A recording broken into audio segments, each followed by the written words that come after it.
assure you that we shall follow through that important attributes of the progressive movement, which is loyalty. Loyalty, loyalty, and loyalty. We have 70 members that sign on, and that means that we have 38 or 9. 14, is it? 14 from APC. 14 APC. 14 APC. And yet to sign.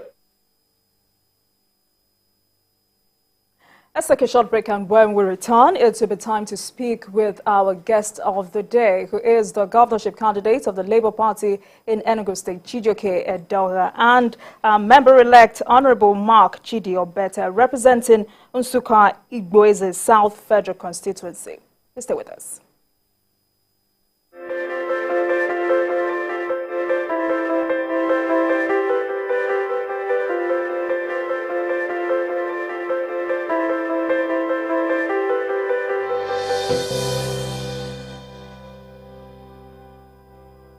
Welcome back, and thank you for staying with us. You're still watching Politics Tonight, digging beyond the headlines. And now to our interview with the guest of the day. I am joined by the governorship candidate of the Labour Party in Enugu State, Chijioke Edeogah, and member-elect Honorable Mark Chidi Obetta, representing Nsukka Igboeze's South Federal Constituency.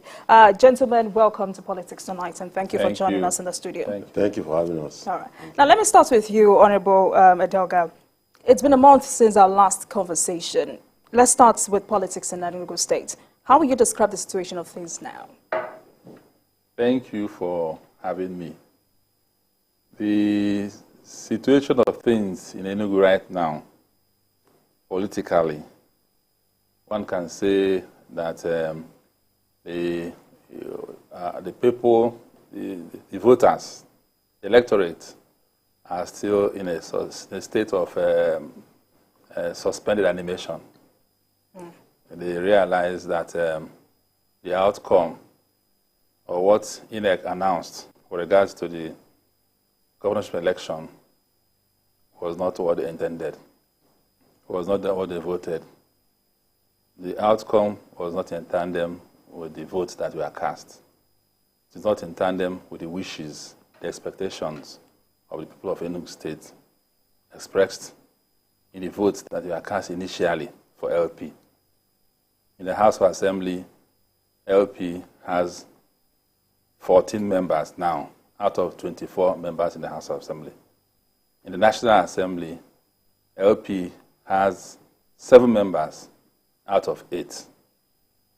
In the senatorial election, in the Senate now, soon to be inaugurated, LP has 2 members out of 3.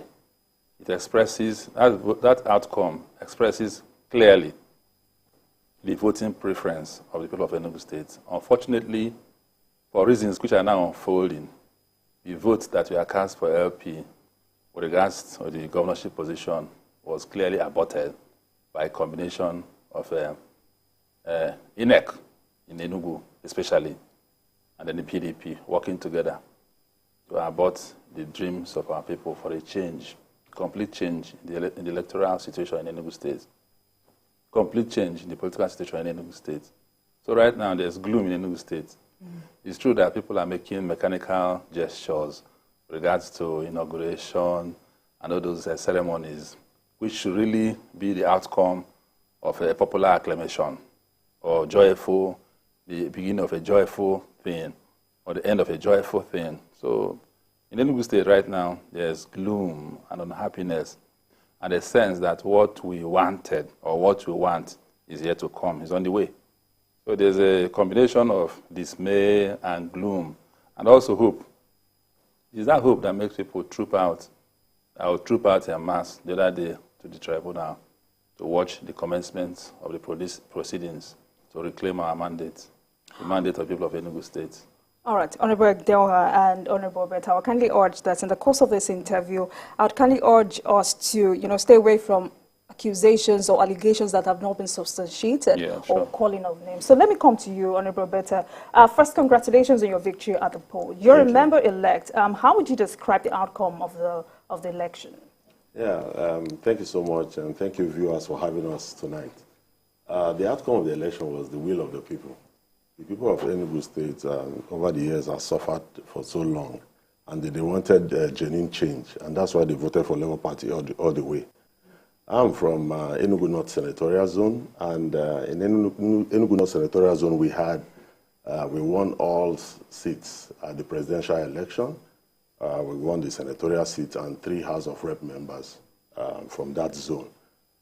Generally, people are happy, but we needed just one more, which people voted overwhelmingly for Edeogah, because he represents that true change that we earnestly want to see in Enugu State. Edeogah has been around government, he has been in government, he has been to House of Reps in 1999, he has been chairman in 1997, chairman of Isuzu local government. He has done very well, meritoriously served the people very well. And that's why everybody is asking for him to come and lead us in the state. All right, so, you know, I know we've had several conversations after the election, and you've consistently said you won. You won. So, but many people expected the Labour Party to actually win Enugu State and other Southeast states in the governorship election. But looking back at the dynamics, all of the dynamics that played out during the election, what would you say went wrong? I don't know how I'm going to answer the question without skirting the grounds of accusation or making statements. You know, but in law, you say that matter speaks for itself. And generally, you know, especially with regards to the Southeast, with regards to the fact that PDP, for no good reason at all, denied the Southeast the presidential slot that was meant logically for the Southeast at this point in time. The fact of the emergence of P2B as a flag bearer of the Labour Party. P2B is an immensely beloved son of Nigeria, and especially of the Southeast. The fact of the non-performance of the PDP, which is ongoing, in the sense that it was because of non-performance that PDP was voted out for APC to replace it. And at the state level and in other states, the people of the Southeast have continuously expressed their dissatisfaction with the PDP. So the PDP no longer exists in a Borno state. It's been wiped out a long time ago in Anambra State. In Imo State, it's not there again. So in Abia, it was voted out to popular acclaim in Abia. Then Enugu State was just where people were hanging on. Not really because there were any reason why they should keep on being in PDP, except that it served their personal interests. Because you are there for ideology, or for performance, or for group interest.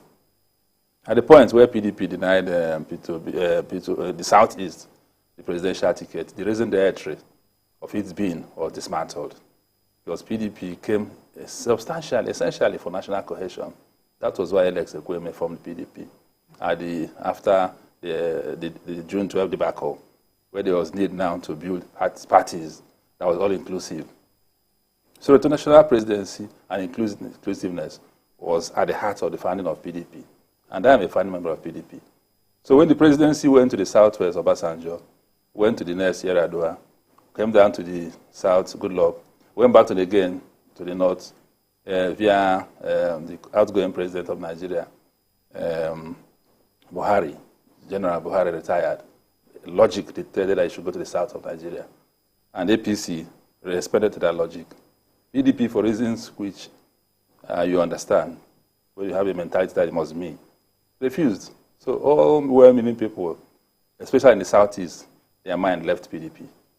So the elections in the Southeast, you must take cognizance of these things I have stated.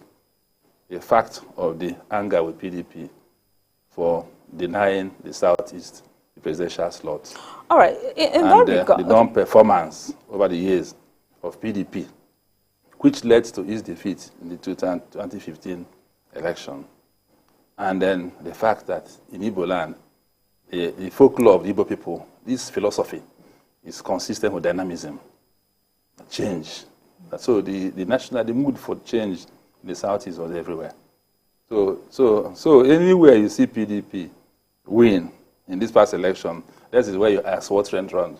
It's anomalous, because there's no reason for the PDP to continue to exist in the Southeast. Maybe the PDP so worked it's against harder. that background that our victory, and combined with the efforts we did, with our personal resumes, the efforts we did, the campaigns we did all over, we campaigned more than the PDP in Enugu State because of this election, all of us, because we were pushful for change, and PDP was mired in inertia and self-confidence based on the way we used to do it. All right, so because you mentioned Peter Obi, and given the voters' behavior in the last election, would it be right to say no Peter Obi, no Labour Party? No. No. He's a strong... The Labour Party was there before Peter Obi came, but he reinvigorated it. He re-energized it. Yeah, so because you said he re-energized it, yeah, so re-energized again, it, would yes. it be right to say no Peter Obi, no Labour Party? No, I've said no. Okay. The Labour Party has been there before Obi entered, but his entry reinvigorated it, the party. He re-energized it, and he brought a base, a substantial base, national base, and both national and sectoral. Let us say sectoral. You know, a national base and a homeland base that gave the LP an impetus he never had. So LP was there before Peter Obi came, but his entry re-energized it. All right. Let me come to you, Honorable Obetta. I mean, the Labour Party performed excellently well in the presidential election, but below par at the governorship election. I know you're a Labour Party representative, so it should be fair for you to say the Labour Party was cheated. But then, would you honestly say perhaps PDP worked harder? No, I don't want to agree that PDP worked harder. Labour Party actually worked very hard. In Lagos here, we have some House of Rep members, people that won, like in Oshodi, Etiosa. We have reps from those federal constituencies. We have reps from the South, from Edo and Delta. Like you said, you used the word that Labour Party was cheated. Somehow, I believe Labour Party was cheated across board. But we worked very hard. Coming from where we started from, you should know that when P2P came, Labour Party gained traction. And that traction, we all worked to make sure that we won the elections. But as you can see, a lot of things went wrong. On the day of the election, I can remember that after voting, most of our agents reported that they could not upload the presidential results on the beavers. That was a big concern for everybody. And when we were making calls, we found out that it was nationwide. That problem was nationwide. Yeah. All right, so Honorable Edeogah, now the Enugu State Election Petitions Tribunal dismissed the ADP application seeking to stop the swearing-in of Governor-elect Peter Mba as lacking in merit. How would you react to that? Yeah, the fact is this: at a point in the unfolding history of Nigeria, at a point, sometime in the future,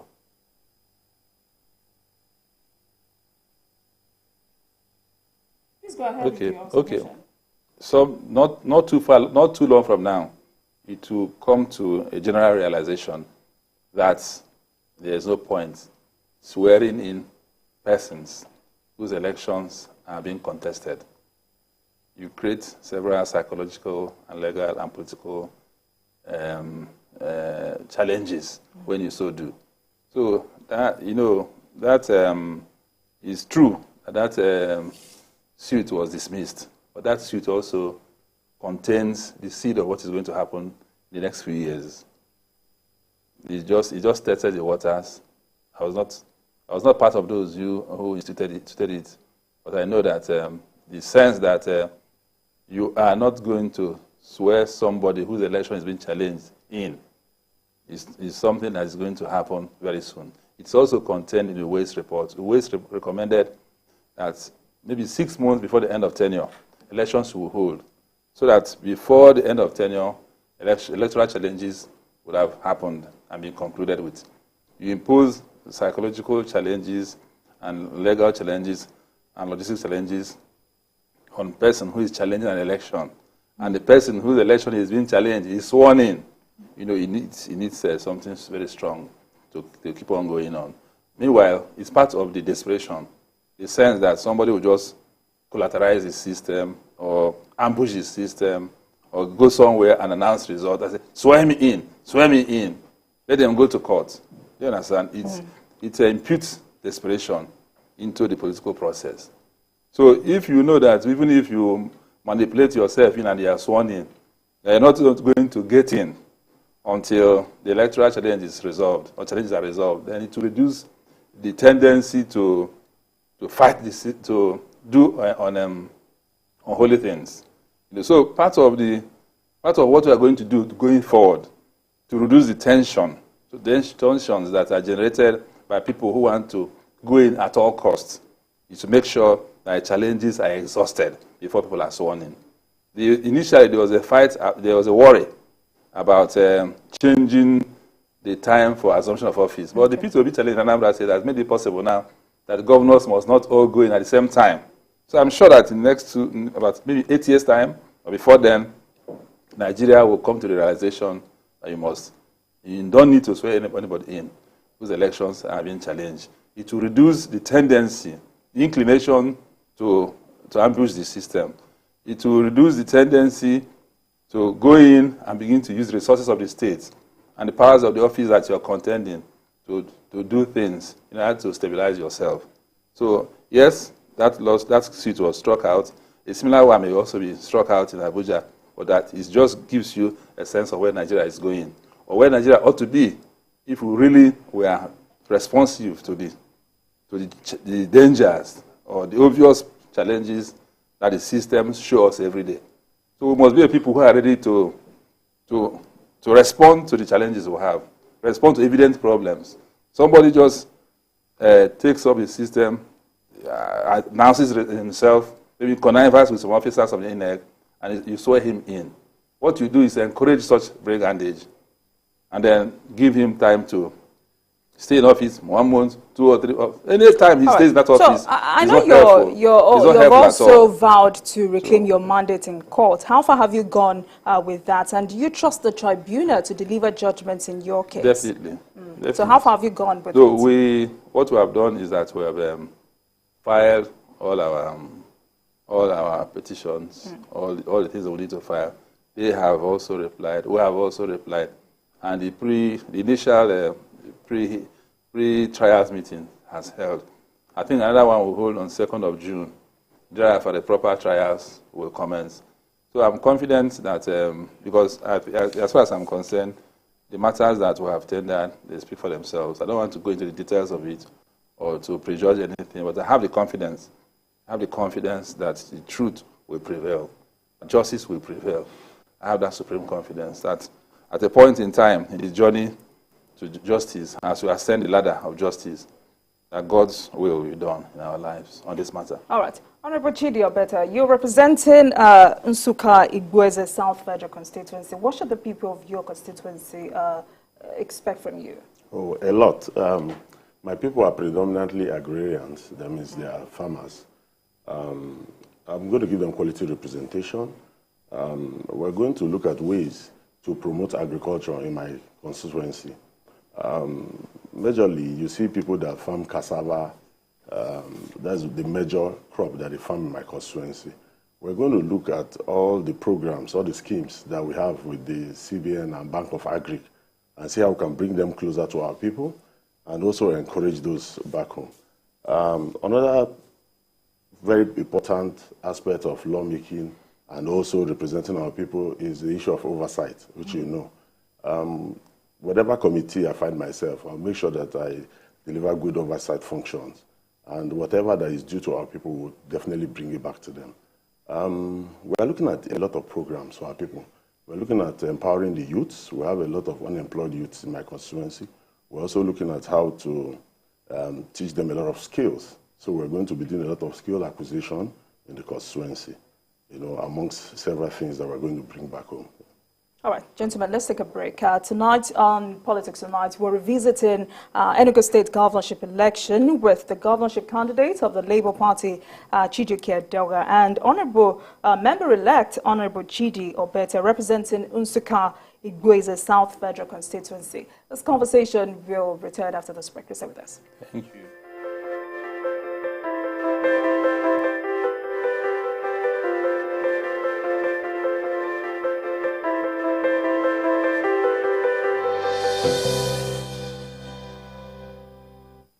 Countdown to the inauguration of President-elect Bola Ahmed Tinubu as Nigeria's 16th president continues.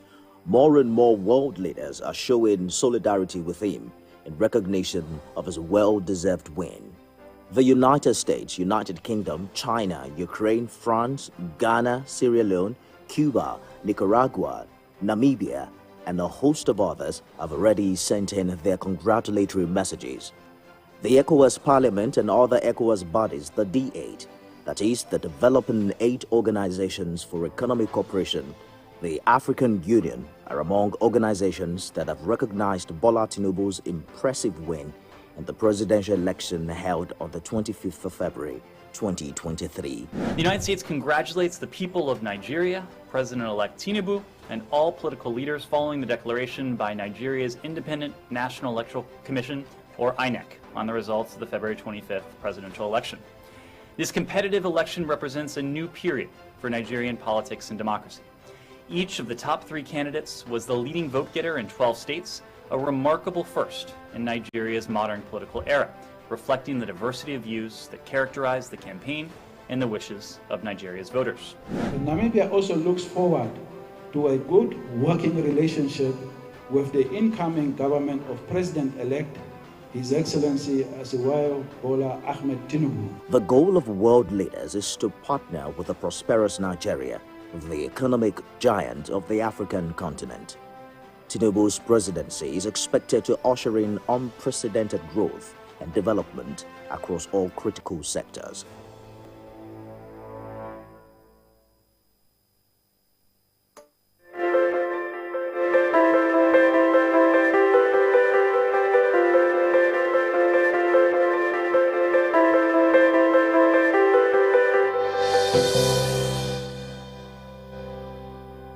Thank you very much for staying with us. And tonight on Politics Tonight, we're revisiting Enugu State's governorship election with the governorship candidate of the Labour Party in Enugu State, Chijioke Edeogah, and member-elect Honourable Mark Chidi Obetta, representing Nsukka Igweze South Federal Constituency.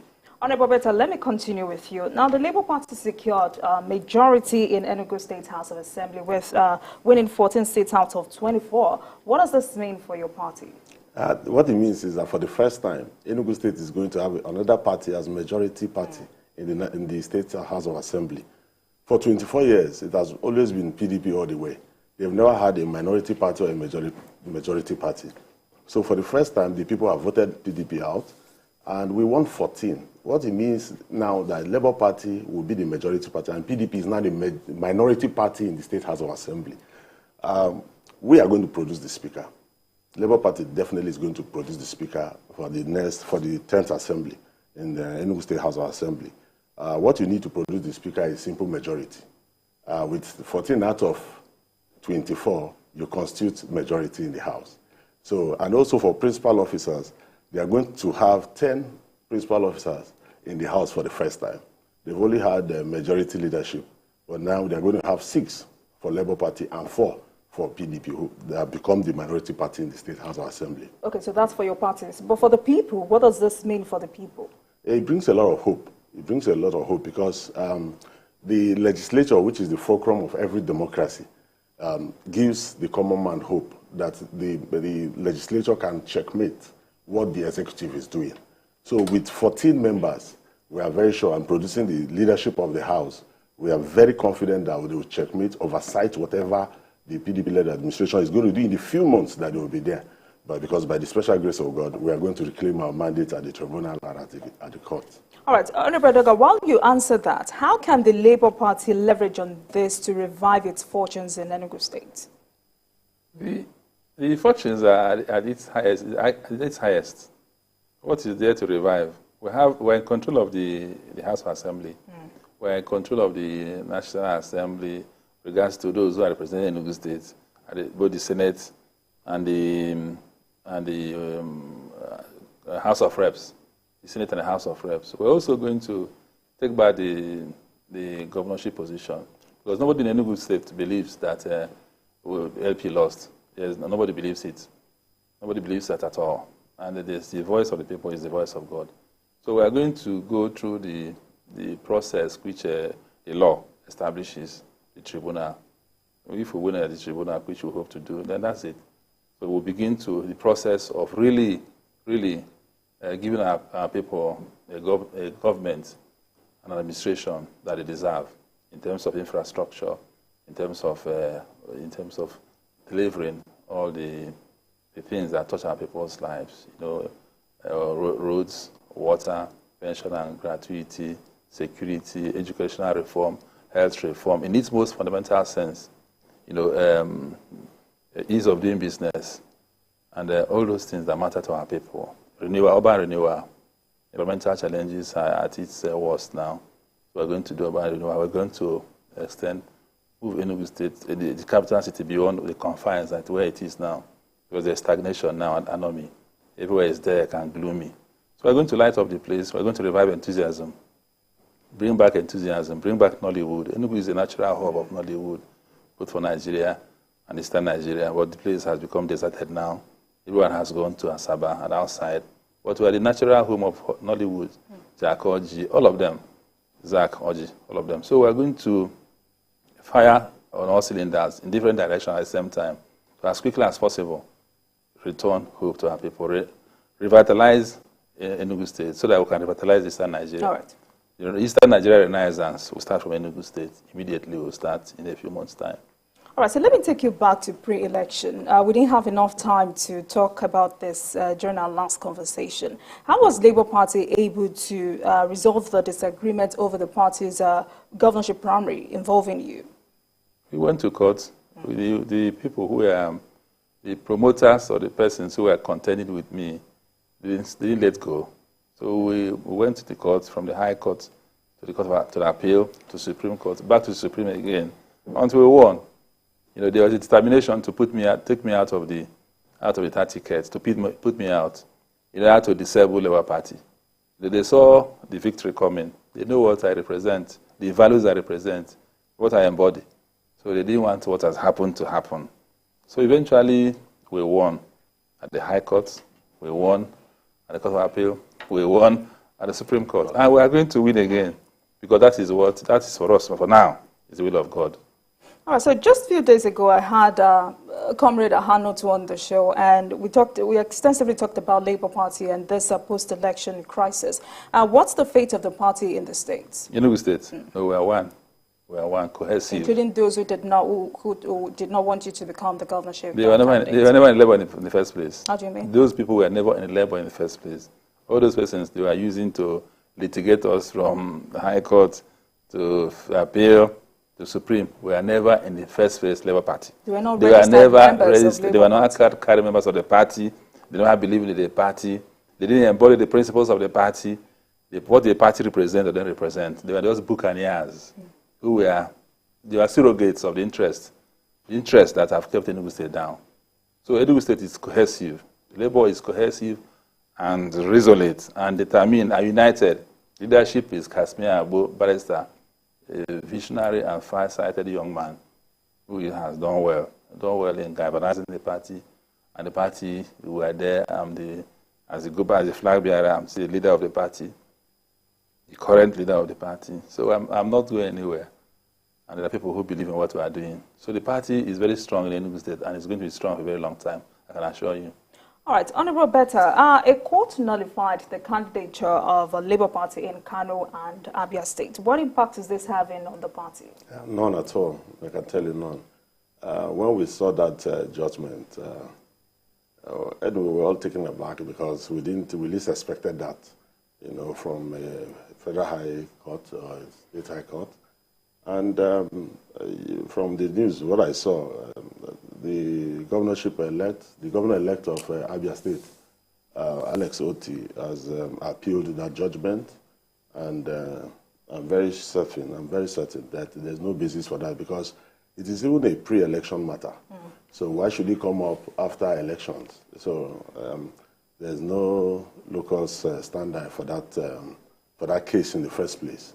So very soon it will be thrown out completely.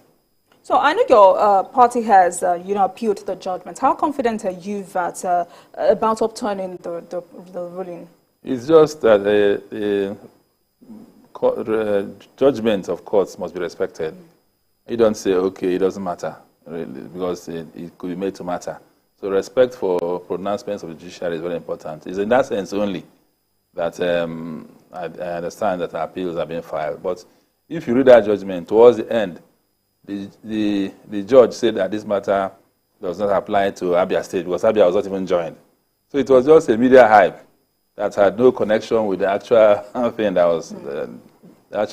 was delivered. The judgment was not going to affect Abia State at all, because the judge stated there, the last lines of that judgment, that Abia was not joined.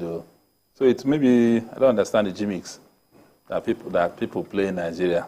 There are some things that people ordinarily should not get into. But yeah, I don't know the reasons why we must get into something I should not get into. It's just a peculiar Nigerian illness.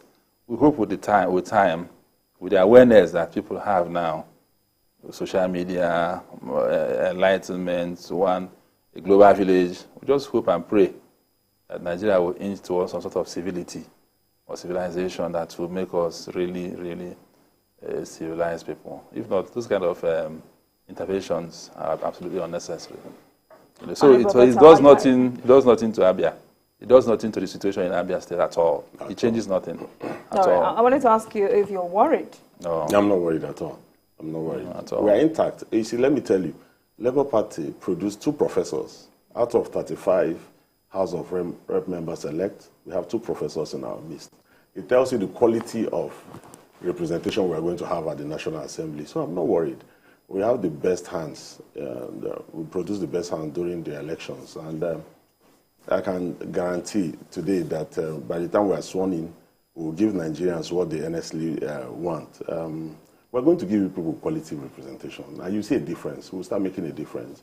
And like they say, the difference you can be the change that you want. And we're going to be the ambassadors of change for Nigerians. And you'll see that happen in the 10th Assembly. All right, so still talking about Abia State. Many are confident that Alex Oti will make will turn around the fortunes of Abia State. I'm asking you, how much confidence do you have in him? And does he have that track record to make a big difference? Yeah. I laugh because Alex Oti is a known name in Nigeria. This is a man that's headed big financial institutions in this country and did very well, remarkably well. For a long time, the people of Abia have been yearning and begging to get Alex Oti as their governor.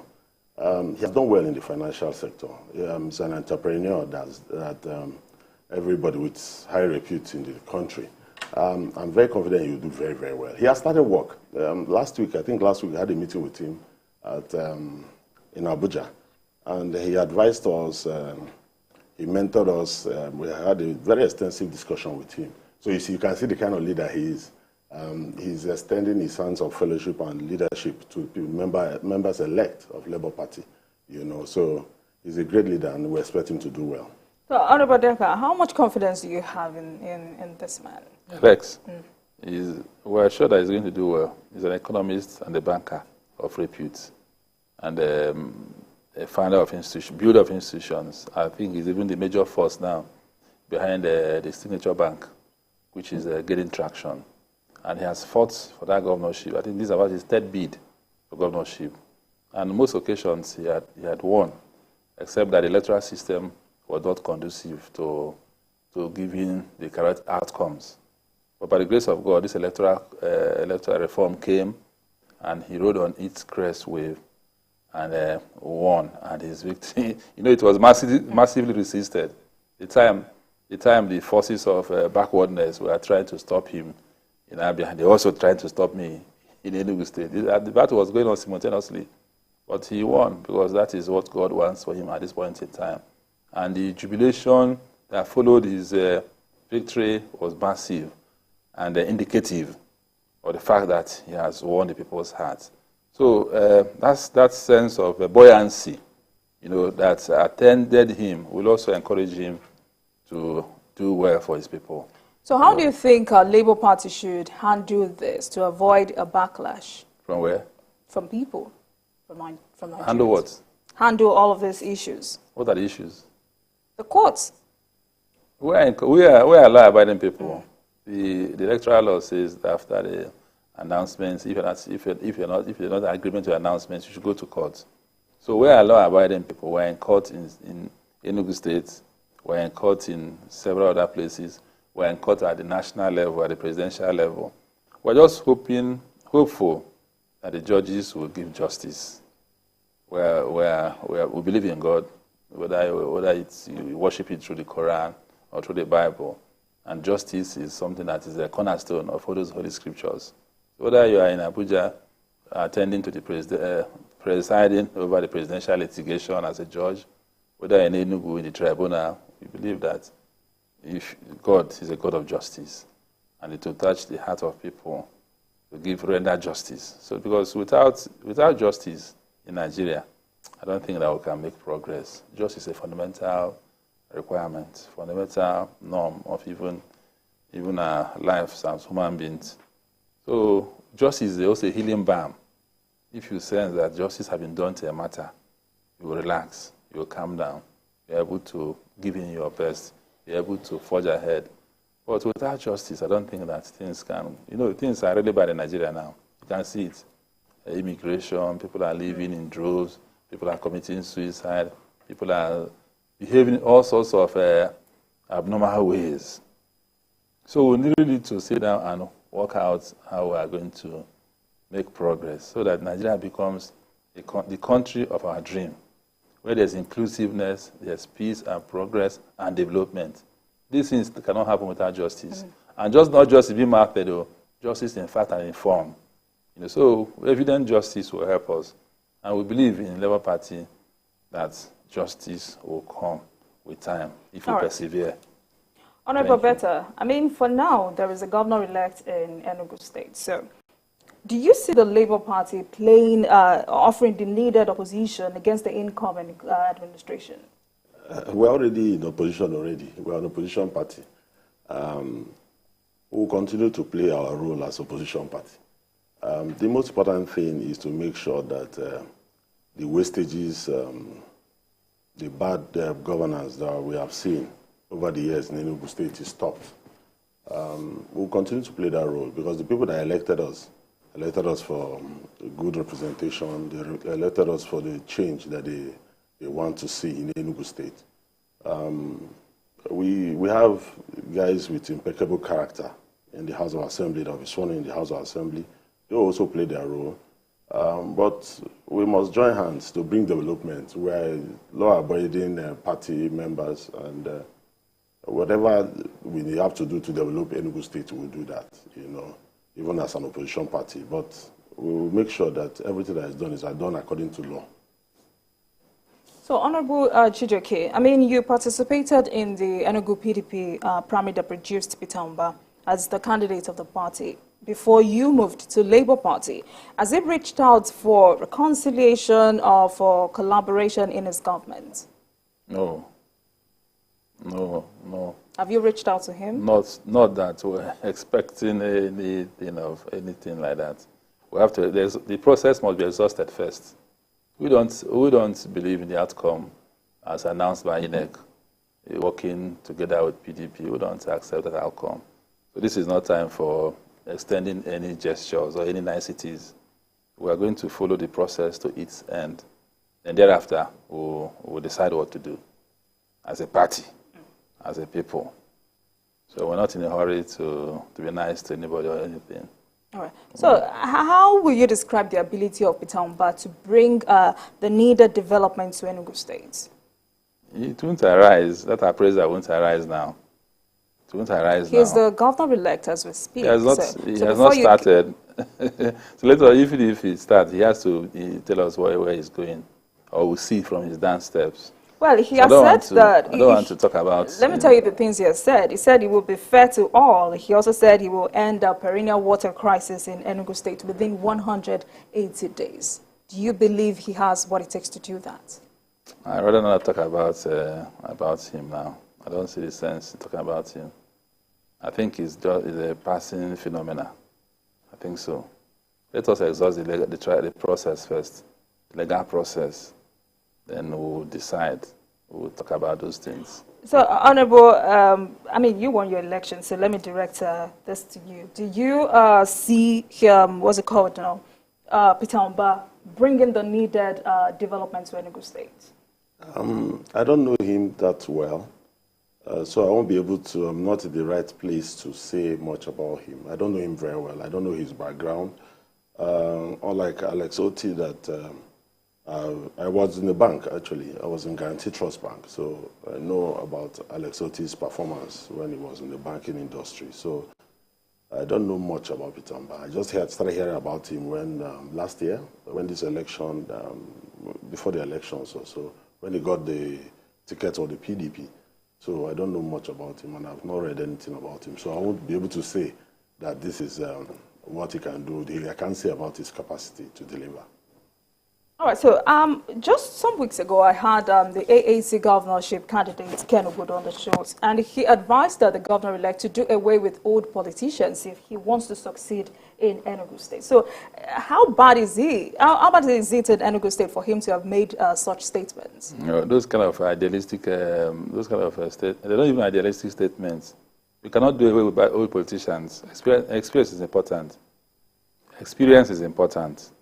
So all that kind of talk about doing away with old politicians is just maybe something that people say without really giving it a very deep thought.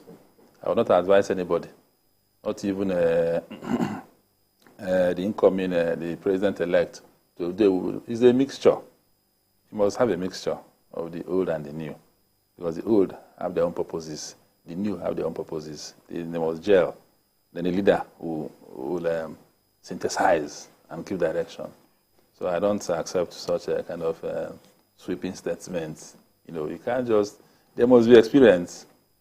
You must count one before you count two. You cannot jettison the experience of the old. Neither can you dismiss the enthusiasm of the not too experienced. Those things must work together. Yeah, so Honorable Edeogah, many of the opinion that you joined the Labour Party to benefit from the Peter Obi obedient movement across the country. So what next for you politically? Yeah, I didn't join LP to benefit from the obedient movement. No, I joined LP in response to the yearnings of our people, to the cries of our people, to galvanize, to push for the change that has happened in Enugu State. But you participated in the governorship and I was going to win. I was poised to win. I've been in politics for a very long time, and I've conducted myself in a manner that you can say I embody transparency and integrity and know-how to some reasonable extent. So, yeah, I ran in PDP, and I was the clear favorite of Enugu State people, electorate. The clear favorite. He needed a strong arm of the governor to stop me from winning. And the process is how that happened is public knowledge. I don't want to go into it. Then I removed myself from the process and decided to even not to continue. But the pressure on me was enormous. That the state was ripe for change, and you are the one who would lead it. So it took me time, more than a month, almost 2 months, to agree to run on Labour. That's not the move for somebody who is a desperate. I chose not to participate again after the PD primaries. I have not presented any forged certificate. I have not done anything untowards. So there's no sense of desperation in me. I'm not desperate. But the state has become ripe for something different. All right. For a person that was clear-headed and forthright and honest and has integrity and has wide acceptance. So several good things in my own view, and the view of our people combined in me at that point in time, that made me the clear winner that I became in LP.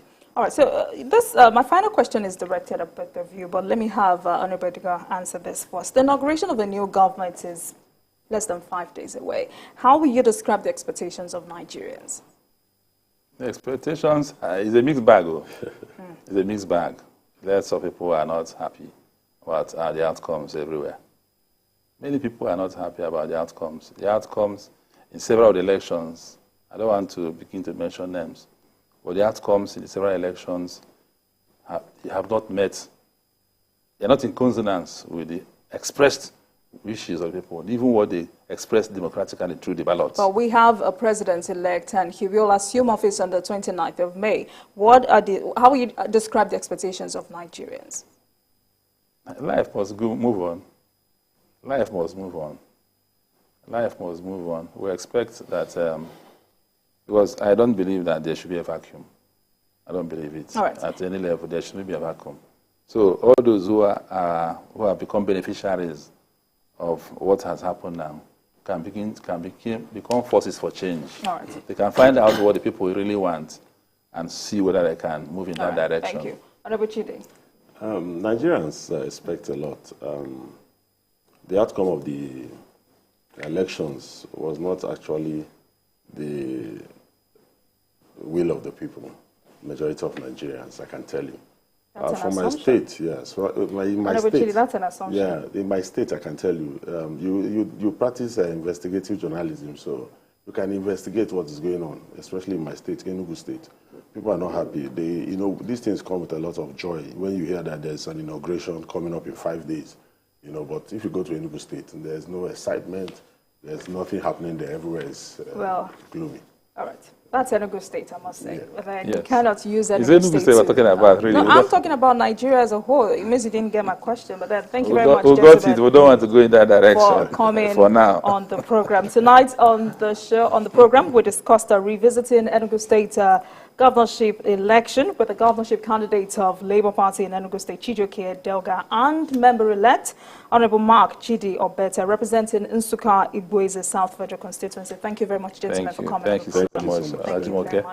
Thank you so much for having us. Thank you very much for watching. That marks the end of today's episode of Politics Tonight. But the conversation continues from here. Get in touch with us on Twitter at TVC News NG and at Olajumoke OO using the hashtag Politics Tonight. We're also on YouTube at youtube.com/TVC News Nigeria. I am Olajumoke Olatunji. Goodbye.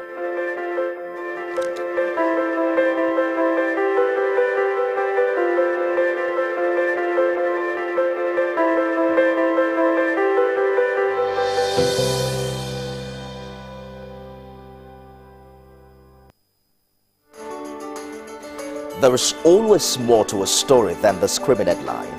The part of a story that is not told casts a shadow. It's like the part of an object that is not reached by light.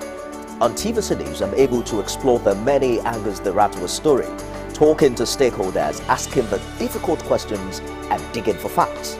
I believe the viewers are able to make a better decision if they're well informed and understand not just a part, but the complete story. TVC News, first with breaking news. If you want to become something, become a child again. Why be a patient?